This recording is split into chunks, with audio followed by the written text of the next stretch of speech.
Welcome to Resiliency Talks, where we encounter the stories of life, the way it knocks you down, picks you up, pulls you apart, and makes you want to stop breathing.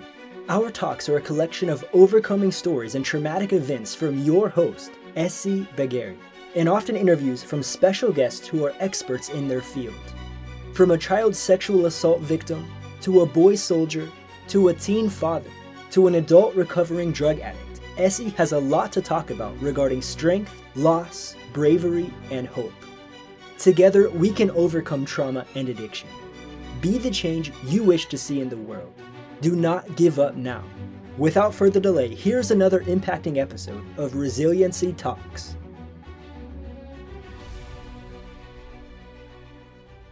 Hi everyone, welcome to Resiliency Talks. My name is Essi Bagheri. I'm your host, and in this episode, we are talking about trauma, addiction, overcoming challenges, coming from a place that people usually give up, and we bring guests and people that they really changed their lives and now impacting other people's life.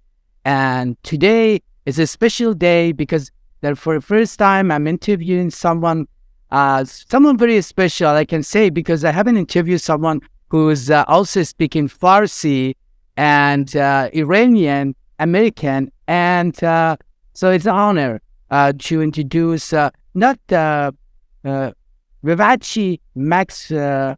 Maxvictor. It's a beautiful name. I had to practice the name for a while, but it's very, very interesting. It was really a lot of fun to research her. And Vivace, you have been featured on Bravo, $1 Million listing New York, and Netflix buying Beverly Hills. Vivace has also been featured on Fox News, Newsmax, Law and Crime, TV, Court TV. You have a bachelor and master's in biology. You also graduated from Cornell Medical School as a surgical PA. Oh my God. 12 years ago, you left your career in medicine to become a life coach. Your coaching focuses self-confidence after trauma for entrepreneurs. Since 2011, you have done literally thousands of coaching calls with clients all over the world. You also have impressive roster of clients, which includes clients in many different fields such as real estate, tech, finance, law, medicine, and also C-suite access, and even fashion designer. Oh my God. So I'm not just interviewing the Iranian American. I consider you a celebrity too, because you've been doing a lot of work, and researching you has been a lot of fun. Excited about that. Thank you so much for having me. I want to know, what did you discover in your research that was so exciting and titillating for you? Well, you know what? Because after our first talk, I had to really research to see who you are, and then I was very impressed with what you overcome. That was the biggest thing, and your energy and the way that you talk and the way that you express yourself. It was really, because some people need the attitude and the way you approach, and I'm pretty sure your client talked to you about that. But I want to start to ask you, tell me a little bit of yourself. How did you end up being here? Well, what part do you want me to start from? So you've seen my whole life story. I have a video on YouTube, and the video of YouTube is my whole life story from growing up in Iran, coming from a domestic violence background, feeling completely terrified all the time. My dad was extremely abusive in many ways, and I was just always petrified, always scared. And part of the abuse was he would beat my mother up severely, tell us he was going to kill her in front of us. So every moment of every day, I was extremely, extremely scared. We lived in Iran until I was 10. We moved to London as a family. My mom simultaneously had kidney failure. They had given her 2 months to live, so we left on a health visa. and we got to London. She received some treatment there. She got much better. And actually during this time, my father would intentionally punch her and kick her in the kidneys. So it was very sad. It was very heartbreaking to watch. And then also his abuse towards me was pretty excessive as well on multiple fronts. I don't want to get into it too much, but if anyone wants to learn about that, they can definitely go, and I'll give you the video link and you could share it with your viewers. But so I grew up in this very hostile, scary, scared environment where women were definitely devalued.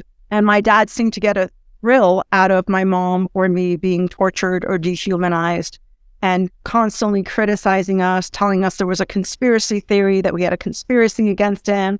And I was just a little girl. I didn't even know what these words meant. So it really impacted my nervous system, being that afraid all the time. And for him to, again, have been abusive on many different levels. Well, this is, thank you for sharing that with us. This is absolutely, I'm pretty sure a lot of our audience will relate to this. It doesn't matter which country, which culture we grow up, and I personally can relate with your story because, as you know, I'm also grew up in a really in dysfunctional family, very abusive, and trauma is something that not many people, especially in Iranian culture, it's in Iranian culture. Yeah. It's a taboo to talk about it. You're supposed to pretend that you come from a perfect family, that every Adam Hesabi and Adam, which means that everyone is civilized and high quality. And that's just essentially not true. And I think that we perpetuate this myth in our families, which means don't make yourself small in front of other people. The Iranian culture, in my experience, has always been about the good opinion of others. So it doesn't matter if you torture and torment people behind closed doors, as long as you look dignified in public, then the public perception is all that matters. And as an Iranian woman, I feel very, very compelled. And I have, I posted that video in 2019, which was actually literally the hardest thing I've done in my life, which was to stand in front of that camera and bare my soul and talk about everything that happened. And one of the reasons I just want to take a step back that I did this was I was going to all these real estate companies and I was doing presentations, and people would line up and they would thank me and they tell me I have such incredible energy and they got such incredible value from the presentation. And they're like, you're just confident, because my topic is self-confidence. And I would say, no, this is learned. It's a learned skill set. And so I also felt very obligated and compelled to share the backstory so that people could understand that if they had been traumatized and if something had happened to them, which I believe everyone has gone through some sort of trauma, that there's hope for them and they can rebuild their confidence and there's neuroplasticity. So I shared my story, and I remember the day I went to the videographer, and I was so nervous to share the story. I've never shared it in a public domain. As Iranians, as you know, we're conditioned and programmed, with all due respect, to shut the fuck up. Yeah. But this was going against all cultural conditioning, family conditioning, having total fear that if I shared my story, all my corporate clients would leave me, because eventually if I told the whole truth, that they would think that I was not qualified to work with them anymore. And so I shared the arc of my story of coming from domestic violence, never having any sort of therapy for it, just ignoring it. As you were kind enough to mention my academic background in your opening statement, I just kept going to school and getting more and more degrees and just disregarding that this part of me was shattered and broken and just scared and petrified and horrified all the time. And so unfortunately, there were some sexual assaults that happened later in adulthood. The last one was I was drugged and raped. And after that moment, I just, my emotional cup, was full, and it overflowed, and I became suicidal. And so I picked my own, as I call it, my own expiration date. So in that video, I share everything for the first time, and so fearful that I would lose my income because people might, coin me as this crazy suicidal girl. And so I find that it's so, so important to speak the truth and to stand in the power and authority that we're given as human beings, and to literally have no shame about things that other people have done to us. Brene Brown talks about becoming shame resilient. So I think it's so important not to carry the shame, the burden of the shame of things that other people have done to us, and then we're supposed to be silenced and never talk about it. And then how could the trauma ever heal? It can never heal that way. So in front of the videographers, I told them, I said, I know you did my hair and makeup. I'm probably going to cry. They're like, you're not going to cry. Of course, in the video, I'm crying, as you saw. I not to edit any of the crying or my makeup running. I said, let this video be an authentic, historical record of my truth. Let it be an opportunity for all women and children who've been abused to give themselves permission to speak their truth without fear, although I was very afraid at the time. And my legs were shaking so much that in front of the camera, I stood barefoot. I couldn't wear my shoes. I couldn't wear my high heels because my legs were so wobbly. And I needed to literally, with bare feet, I stood there in front of the camera for 30 minutes and I just cried on and off. And so it was very, very challenging. And then Essi, for weeks after I posted it, and I'm saying this for anyone who has shame around their story or fear around their story or sharing their story. And I'm not saying you need to go share it on YouTube. You could share it with a trusted confidant. I had not shared it with anybody, right? So this was like in the do not talk category of my life. And it was a major part of my psychology and my mindset and my emotions and the damage that I had received. I just disregarded all of it, virtually pretended it didn't happen. And then I continued forward. So I want to encourage people to give yourself permission to speak your truth because it'll free your soul. And for weeks after I posted the video, I was so scared that somebody would watch it. And I was hoping and praying that nobody would watch it. And I had kind of hidden it in a part of my website that I hope nobody would see. And as the views went up, I was just so scared. And I did receive negative criticism. One of my clients who had referred a tremendous number of people to me, she said, Vivace, we like to see you strong. We don't like to see you that way. And I said, well, where do you straight came from? So I think that all of us are so powerful. And when we've had trauma, our power gets stuck underneath the trauma. And so when we heal the trauma, the power just reveals itself and expresses itself so elegantly and effortlessly and beautifully. So I want to recommend to anyone who has unhealed trauma to please get help. And my biggest hope and prayer is if you go to the first person and the first person can't help you, go to the next person and the next person and the next person and the next person. Because when I was suicidal, and eventually when I got help, I went to so many people who were not qualified to help me. They were credentialed, but they were not qualified to help me because I didn't believe they could understand me or they could connect to me or I could connect to them. Something was amiss. And so if for someone who is, as I was, suicidal, or someone who's depressed, or someone who has a lot of anxiety, if you go to 2 or 3 or 4 therapists and they cannot help you seemingly, it's very easy to fall in the trap of thinking respectfully that you're fucked for life. Yeah. And nobody is fucked for life. If someone is not able to help you, it just means they're not able to help you. It doesn't mean you're unhelpable. And so once I was able to help myself and I got over the suicide hump, which took a while, it wasn't overnight. It took a good amount of time. I literally got up and left my medical career and I started coaching and I started using all the principles that had actually helped me heal with other people, and people's income started to skyrocket. And all these other areas of their lives started to bloom just by addressing issues that maybe they hadn't fully addressed prior. Wow. Thank you for taking this time and going deep and explaining, sometimes I'm asking myself why I'm doing this. That's why. Because there are people like you that go through that uncomfortable situation and being vulnerable, and because that's the only way.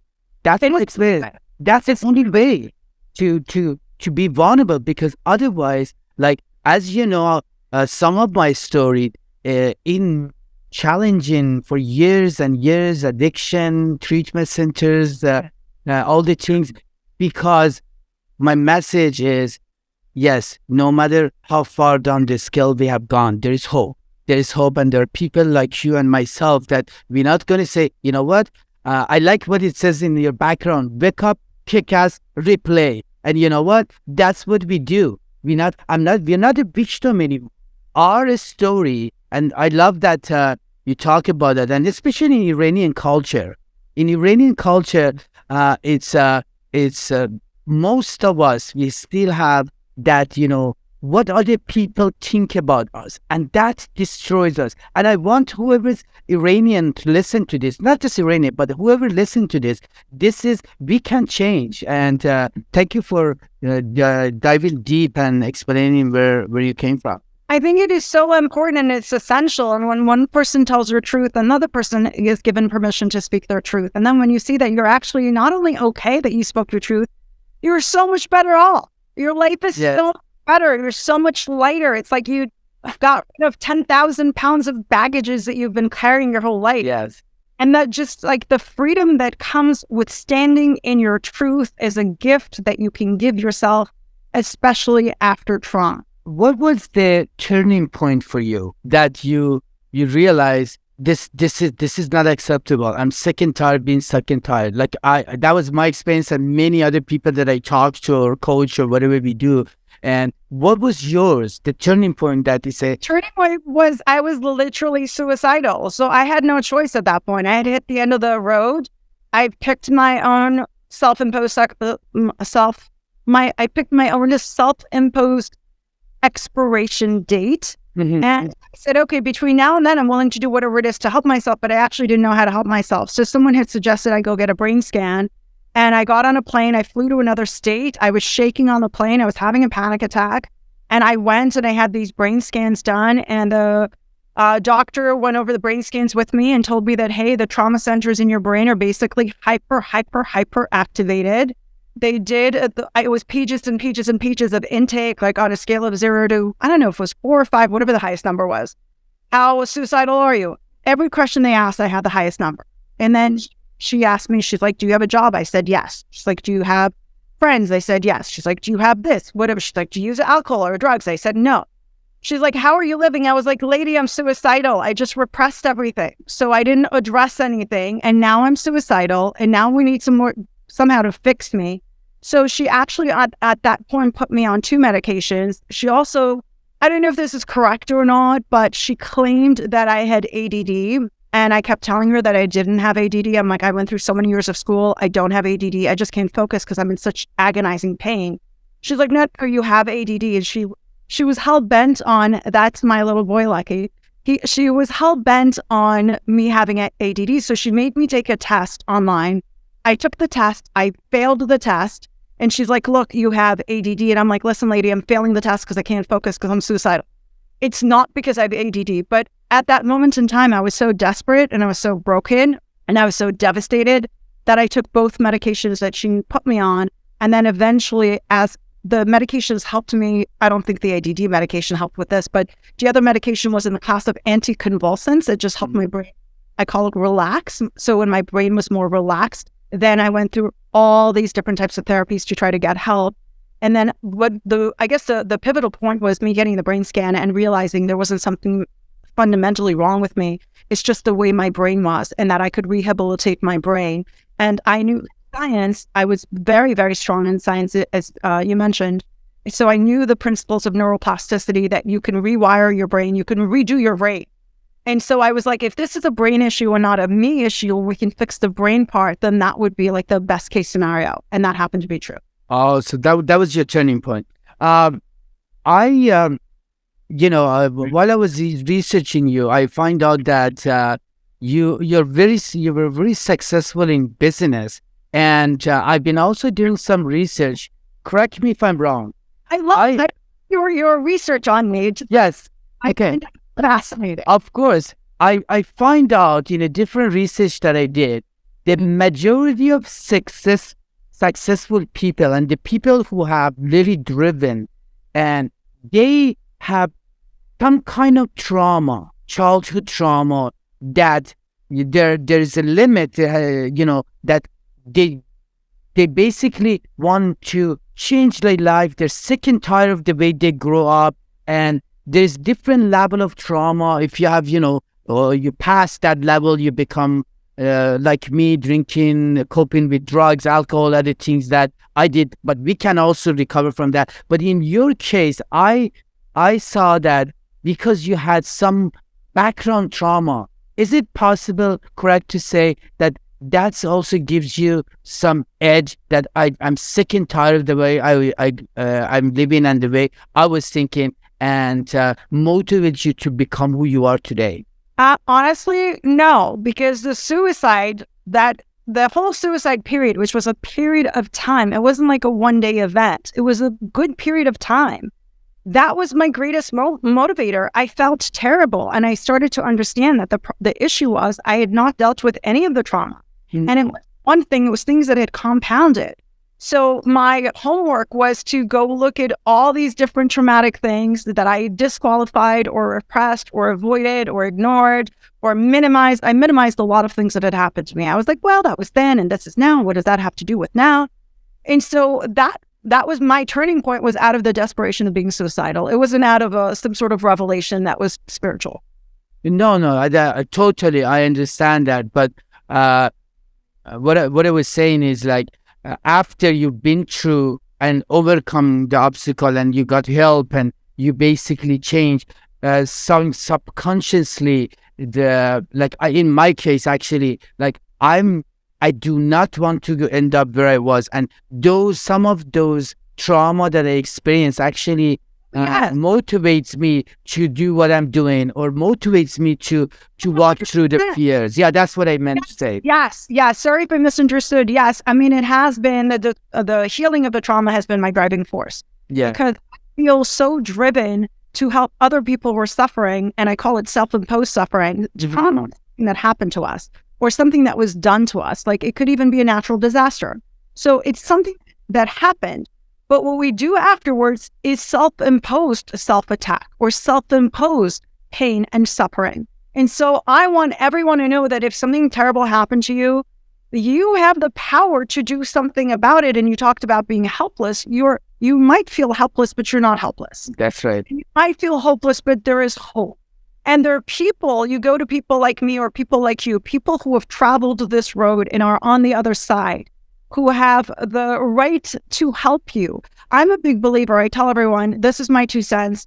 People can take it or leave it, but my 2 cents is, if you're selecting a life coach or any type of coach or a therapist, just please ask them one question before you hire them. Just ask this one question and ask that person, what is the greatest trauma or thing that they have transformed in their own life?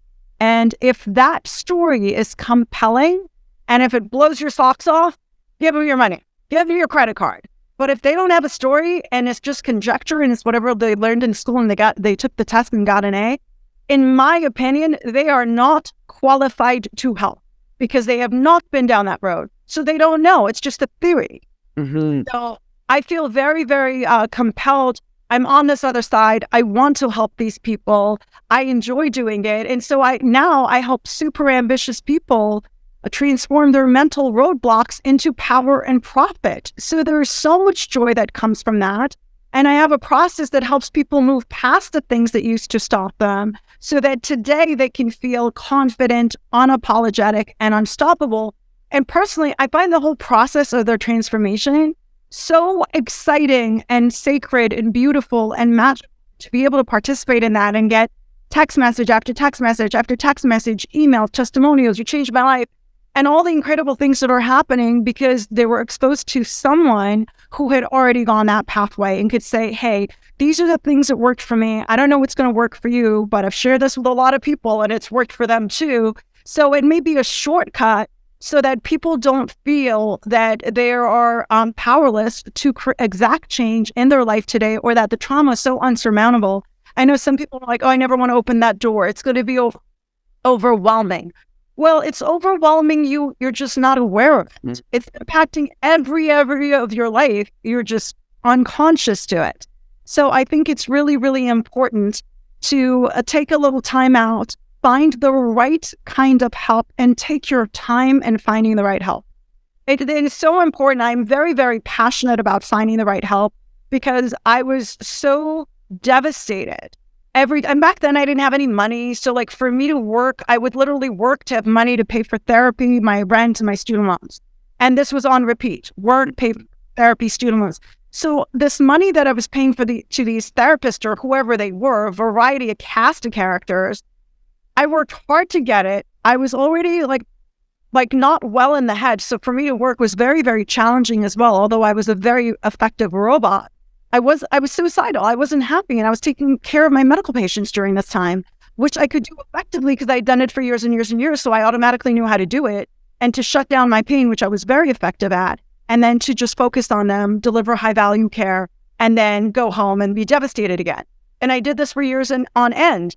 At the end, when I would take this hard-earned money and I would pay someone, it was so devastating and disheartening when at the end of the session, I felt worse than at the beginning of the session. Because at least at the beginning of the session, I had hope. That's, you know what? Yeah, 100%. I 100% agree with you that anybody that's looking, of course, we're going to put all your information. We're going to dive into how people can in touch with you and how can basically. I have no doubt. I was watching on some of your clients that you help, and it was very inspiring. And I'm pretty sure our audience, whoever, doesn't matter, they're Iranian, not Iranian, whoever it is, that they need help. Usually, I don't usually coach your audience because they're so difficult, and they want to hide things and they don't want to pay you. So I don't know. Anybody who's cheap, don't come to me because my rates are high and I don't haggle and I don't negotiate, so it's not going to work for you. Okay. And honestly, someone comes to me with that sort of attitude, they're more concerned with saving money than saving their own sanity, and that's just a wrong type of person for me. So I sadly don't have any Iranian clients. And then also they're very, very secretive about the truth of what's happening in their lives. We are going to change that. We're going to change that. That's what this conversation is. There are a lot of Iranian. Yes. I actually have a lot of clients in the Middle East. Yeah. And they call me because they say that I understand their culture. Yeah. I relate to them, but also I'm not in their culture, so they feel safe to go in a different territory and get help. Yeah. So unrelated to their friends and family, so they could feel safer in sharing. So I appreciate and understand and respect that. Of course. I was saying earlier that I totally 110% agree with you. If anybody is trying to get help, like in anything, there is a thing that we cannot transform something we don't have. We cannot transform something we don't have. Another word is like if I haven't been through it, the impact that it can have on you is not going to be valuable. But if I went through that, which you did, trauma, abuse, all the things that you've been through, I'm pretty sure. So how can people find out about you? Like, what's the best way for our audience to look you up? What's the best way to find you? So I started to post on Instagram. So it's at Vivace Maxvictor, which you'll have the spelling, but my fierceselfconfidence.com. So mostly Instagram, and the website is there. So if you want, definitely reach out. I would love to hear your story and how I can help you, or just your story of success, your story of getting to the other side. Let me know what you did and what helped you. But also, Essi, do we have a few more minutes? Of course, we have a lot of time, anytime we want. Thank you. This is really, really important. And I hope that there's a few things I want to share. First of all, I want to read this quote, because this quote is so powerful and it's so helpful to me. And the first time I heard it, it was like the earth shook. So I hope that your people can find it valuable. It's by Bessel van der Kolk. And he says, trauma is not the story of something that happened back then. It's the current imprint of that pain, horror, and fear living inside of people.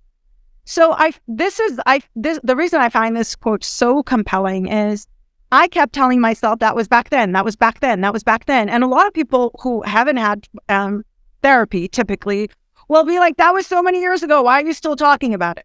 Mm-hmm. It is so important. It was years ago, but now it's imprinted in your psyche and in your body and in the cells of your existence. But there is neuroplasticity and you can't get help. So a lot of people are so familiar with the term PTSD, right? And the signs of PTSD, post-traumatic stress disorder, are, for example, having intrusive thoughts where whatever happened to them, they keep thinking about it over and over and over, ruminating on it. Or there's an avoidance where the person wants to avoid the thing. So for me, even like when I was drugged and raped, and it was horrific what I woke up to in a hotel room, just horrific.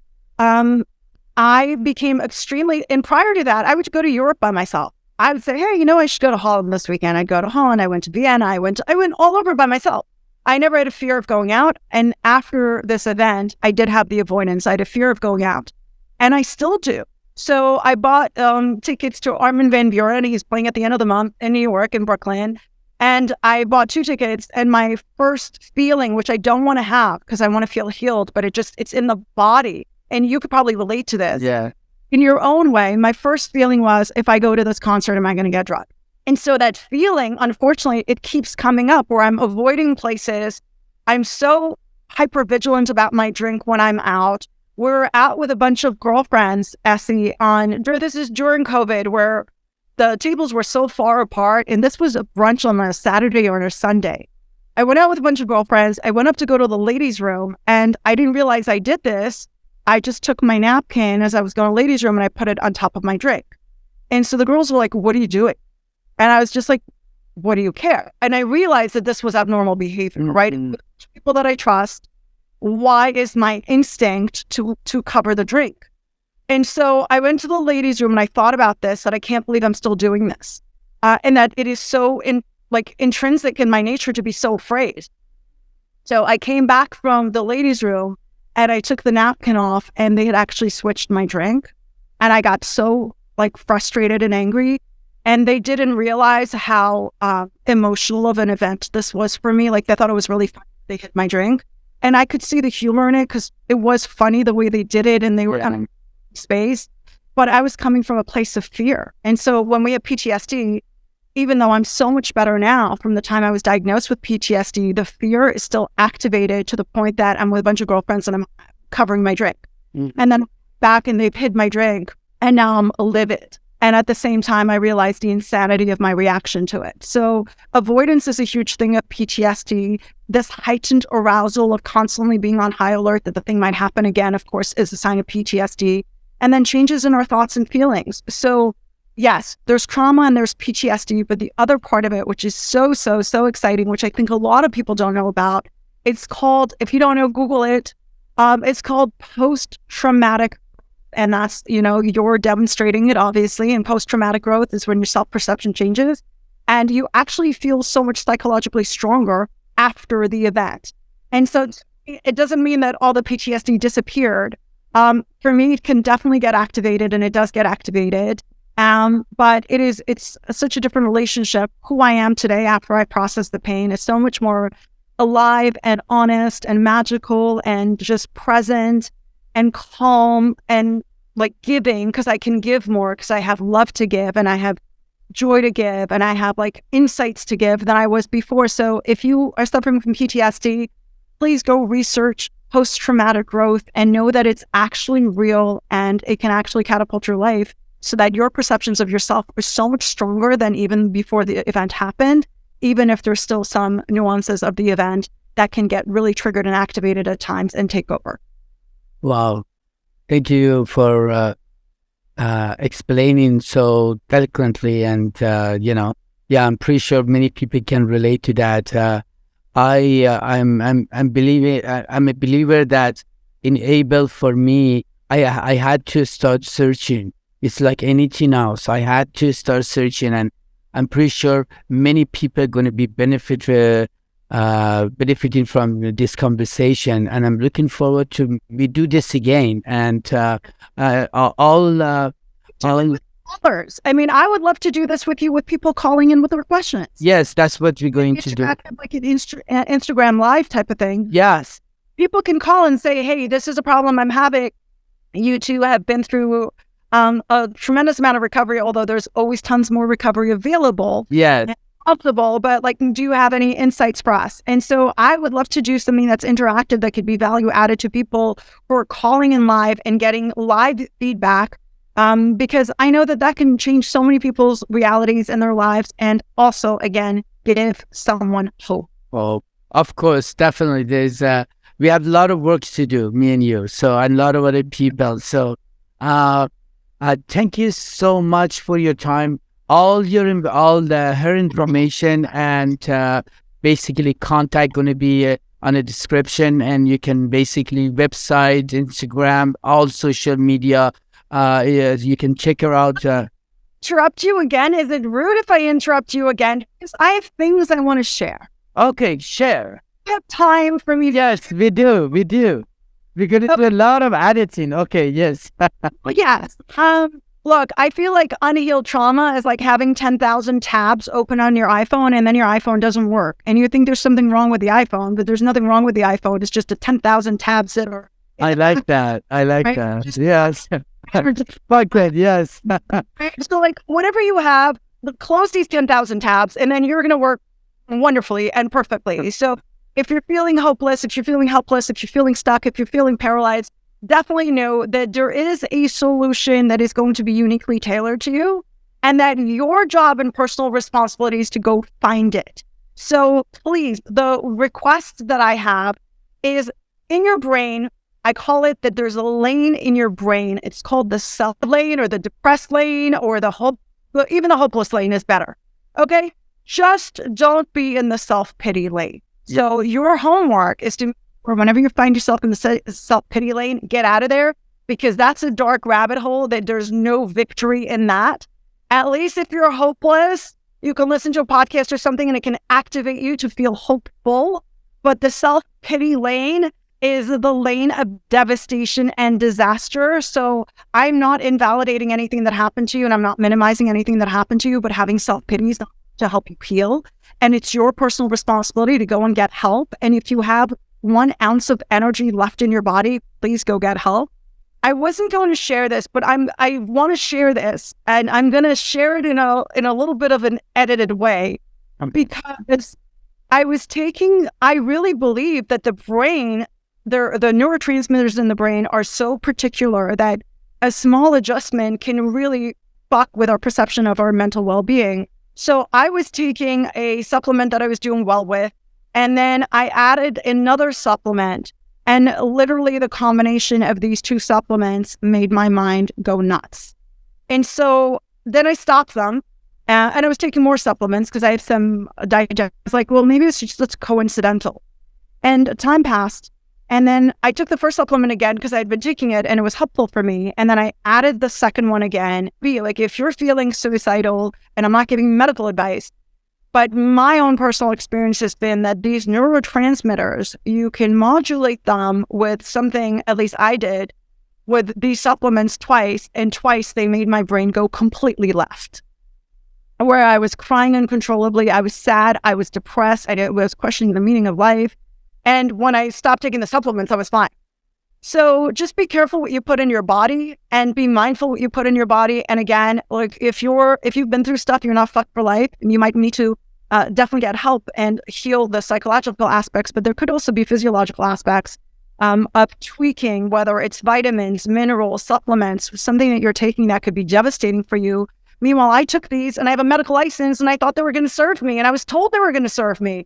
But the 2 times I tried them in combination, my brain was so far left that I was like, I can never take these 2 things again together. So be vigilant. Sometimes it's not even you. It could be, it's called epigenetics. It could be things around you in your environment that you're doing that are causing you to feel so sad and so depressed. So there's more hope for you. Thank you. Yes, you have so much knowledge that, as I said, I knew just one episode will not serve our audience. We definitely have to get you back and do this again in a different level, and maybe do as you say, Instagram.